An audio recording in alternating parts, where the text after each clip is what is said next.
where students who are coming to the class also know so much. So they want you to express more, they want you to give a value addition to whatever they are learning, and they are also very competitive. These days, I am seeing the child of class 10th and 12th. I think the class 12th the results hardly matters. One is CUT, another is NEET, and then JEE. So everybody is going for this competitive examination, which is making these child very competitive. So the teachers has to also go. The faculty members should also think the UG and PG program that we are having, so you should be also to that level what the students want. So I think the program has been, the faculty development program has been designed as per the requirement and needs of that. And the expert, the chief guest who has come, he would give you more insight on this because he is the expert. He knows inside out what is happening and what is going to happen. So he would give you in great detail.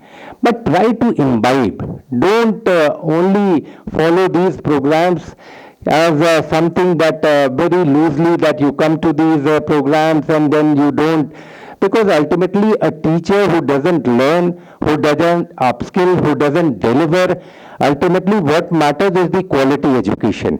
Why National PG College is being recognized as one of the good colleges of Lucknow? Because of your sheer dint of the hard work that you people are putting in, apart from the quality of the education and the discipline. That is the hallmark.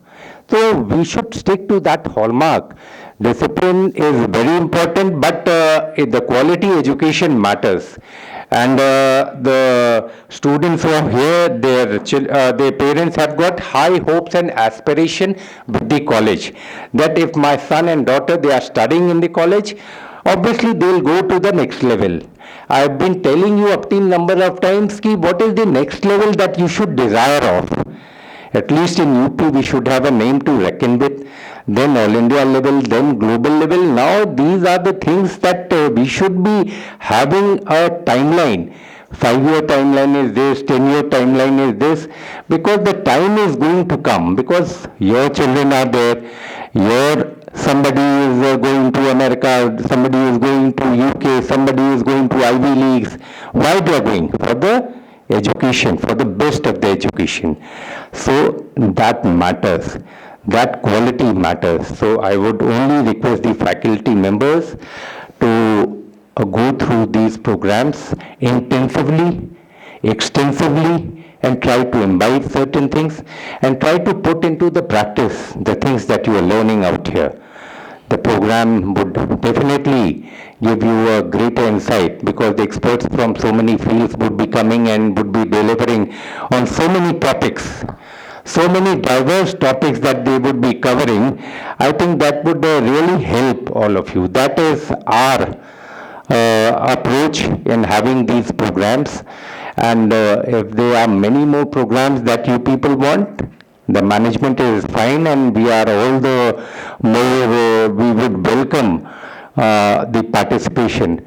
And thank you, Principal, National PG College and all the faculty members in organizing these programs which are going to help in the longer run and delivering a better quality education to the people at large, which is our vision, of the founder of this National PG College, to serve the society. Our primary motto and objective is to serve the society in much better way. So that is our idea, and thank you all of you. Thank you so much.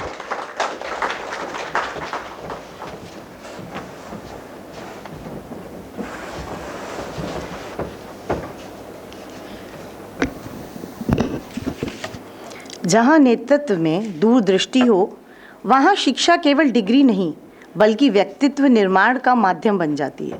ऐसे ही दूरदर्शी, प्रेरणादायी एवं कर्मनिष्ठ व्यक्तित्व के धनी हैं हमारे आदरणीय प्राचार्य डॉक्टर देवेंद्र कुमार सिंह जी, जिनके कुशल नेतृत्व में नेशनल पीजी कॉलेज निरंतर शैक्षणिक उत्कृष्टता, नवाचार और सामाजिक उत्तरदायित्व की नई ऊंचाइयों को प्राप्त कर रहा है। सर के मार्गदर्शन में आयोजित यह एफडीपी निश्चित रूप से सभी प्रतिभागियों के लिए ज्ञानवर्धक एवं प्रेरणादायक सिद्ध होगी। मैं आदरणीय सर से विनम्र अनुरोध करती हूँ कि वे अपने स्वागत, उद्बोधन एवं प्रेरणादायी विचारों से हम सभी का मार्गदर्शन करें। धन्यवाद डॉक्टर साहब। नेशनल पीजी कॉलेज के मैनेजमेंट और कंप्यूटर साइंस डिपार्टमेंट के द्वारा एडवांस फैकल्टी डेवलपमेंट प्रोग्राम जो AICTE से अप्रूव्ड है, आयोजित किया जा रहा है। ये 12 दिन का अपना फैकल्टी डेवलपमेंट प्रोग्राम है, जिसमें फैकल्टी के डेवलपमेंट के बारे में बताया जाएगा। और जो इसका थीम है, harnessing the digital revolution for business, education and societal sustainability, यानी डिजिटल क्रांति किस तरह से बिजनेस को, एजुकेशन को और सामाजिक निरंतरता या स्थिरता को आगे बढ़ाने में अपना योगदान दे रहा है।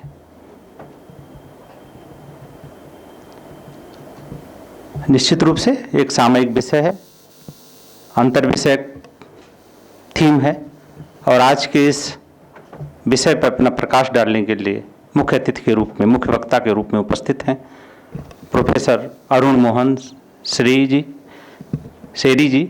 मैं महाविद्यालय प्राचार्य की ओर से आपका हार्दिक स्वागत, अभिनंदन और वंदन करते हैं। आप इंडियन इंस्टीट्यूट ऑफ टेक्नोलॉजी के डायरेक्टर हैं। विभिन्न जिस भी तरह की संस्थाओं के नाम हम सुन सकते हैं, AICTE से लेकर के नेशनल क्रेडिट फ्रेमवर्क, NIRF, हर कमेटी में आप एडवाइजर, मेंबर, सक्रिय सदस्य के रूप में अपनी भूमिका का निर्वहन करके आज यहाँ पर उपस्थित हैं। निश्चित रूप से आपको हम लोगों के बीच में आना हम लोगों के लिए गौरव की बात है। और आज के इस कार्यक्रम की अध्यक्षता नेशनल पीजी कॉलेज के प्रबंधक आदरणीय श्री उज्ज्वल रमन सिंह जी कर रहे हैं। मैं आपका भी हार्दिक स्वागत, अभिनंदन और वंदन करते हैं। इस कार्यक्रम में कोऑर्डिनेटर के तौर पर डॉक्टर रामकृष्ण जी और हमारे दोनों संयोजक डॉक्टर निधि श्रीवास्तव जी और डॉक्टर शालिनी लांबा जी उपस्थित हैं। मैं आपको भी स्वागत के साथ साथ धन्यवाद भी देते हैं कि आपने एक अच्छे तरीके से कार्यक्रम को ऑर्गेनाइज किया। विभिन्न संस्थानों से आए हुए faculty members, national PG college के फैकल्टी, मैं सभी का स्वागत करता हूं। थोड़ा मैं ये भी बताना चाहता हूं कि आखिर हमने क्या अनुभव किया एज ए हिस्ट्री स्कॉलर कि AI कैसे उपयोगी हो सकता है जीवन में या टीचिंग पेडागॉजी में। हम में सब लोग 6th, 7th, 8th तक तो हिस्ट्री पढ़े ही होंगे। इंडस वैली सिविलाइजेशन के एक्सकवेशन में एक बड़ी सुंदर सी सील मिली थी, जिसको हम लोग पशुपतिनाथ का मुद्राएं कहते हैं, सील कहते हैं, जिसमें एक ध्यानस्थ हार्न सींग लगाए हुए एक योगी बैठा हुआ है, लेकिन उसका बायां हाथ टूट गया है। सील जो मिली है उसका बायां हाथ गायब है। तो ये नहीं समझ में आ रहा था कि आखिर इस बाएं हाथ में क्या रहा होगा, और उसको नाम दिया गया जो उस समय के हिस्टोरियन ने कि ये पशुपति जी की सील होगी। हम सब जानते हैं शिव जी के साथ सांप का एक अनन्य संबंध है, और उस पूरी सील को आप देखेंगे एक्चुअल में जो सील है तो उसमें सांप कहीं नहीं है, तो किसी ने ध्यान भी नहीं लगाया।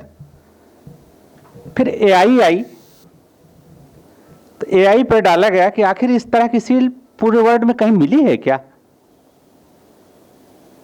तो ये पता लगा 2nd सेंचुरी BC में फ्रांस में एक स्थान पर ये सील मिली, और वो सील लगभग 95% इस सील से मैच करती है, और वो पूरी की पूरी मिली है, यानी उसका बायां हाथ भी है। और उस बाएं हाथ में वो योगी एक स्नैक को पकड़े हुए है। और यदि गूगल पे आप सर्च करेंगे तो इस सील के सिमिलर में वो सील आपको मिल जाएगी, और फ्रांस में किस स्थान पे है सब कुछ है। यानी एआई ने हमारे पढ़ाने की टेक्निक को और एनहेंस करने का एक रास्ता दिया है। जरूरत यह है कि आखिर हम उसको यूज कैसे करें, एआई को हम कैसे अपने से जोड़ें।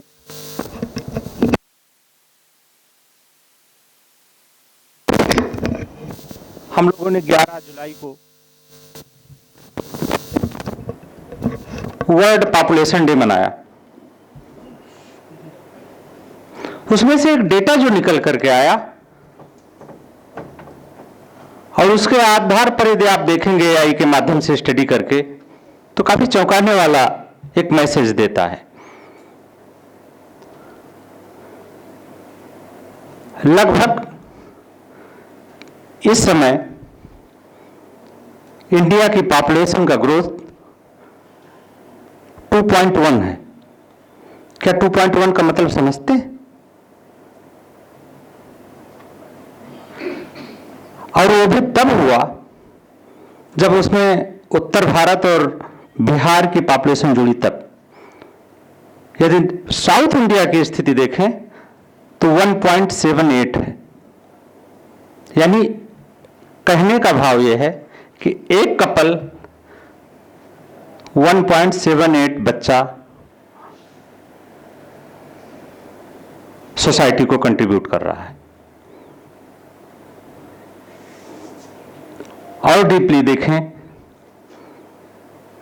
तो आपको लगता है कि यदि एक कपल है यानी 2 व्यक्ति हैं, पॉपुलेशन में 2 सोसाइटी को बच्चे दे रहे हैं, तो वो जीरो ग्रोथ कहलाती है।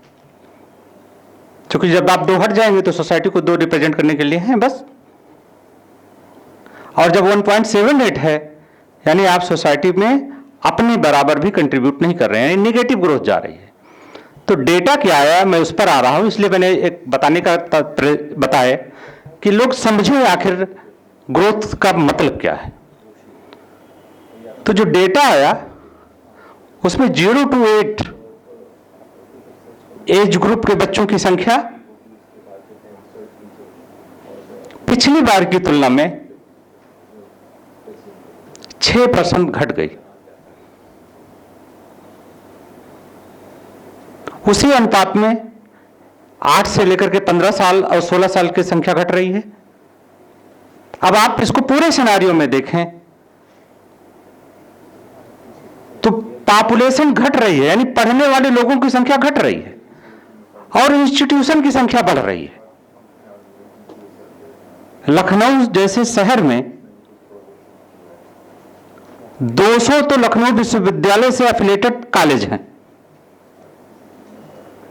20 यूनिवर्सिटीज काम कर रही हैं, प्राइवेट और सरकारी मिला करके। 2 यूनिवर्सिटी पाइपलाइन में हैं और एक रिसेंटली अभी चंडीगढ़ यूनिवर्सिटी आ गई। यानी यूथ की संख्या घट रही है, इंस्टीट्यूशन की संख्या बढ़ रही है। फ्यूचर में क्या होगा? संस्थाएं होंगी, बच्चे ही नहीं होंगे। इससे भी एआई ने यह दिमाग खोलने का कार्य किया कि 2025 में क्या होगा, 2030 में क्या होगा, 2035 में क्या होगा और 2045 में क्या होगा।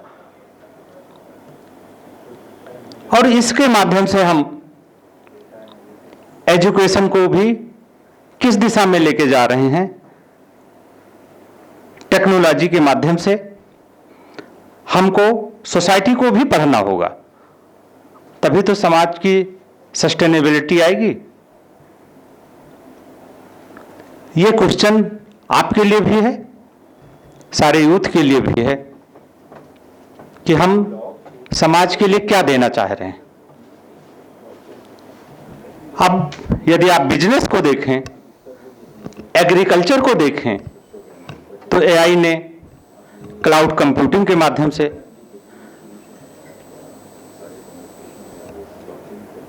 बिजनेस को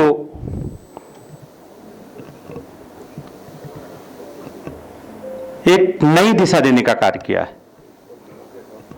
और जो डिमांड आ रही है रोजगार को लेकर के, वो यही है कि आप एआई को कैसे स्मार्ट तरीके से अपनी स्किल के एनहेंस में यूज करते हैं।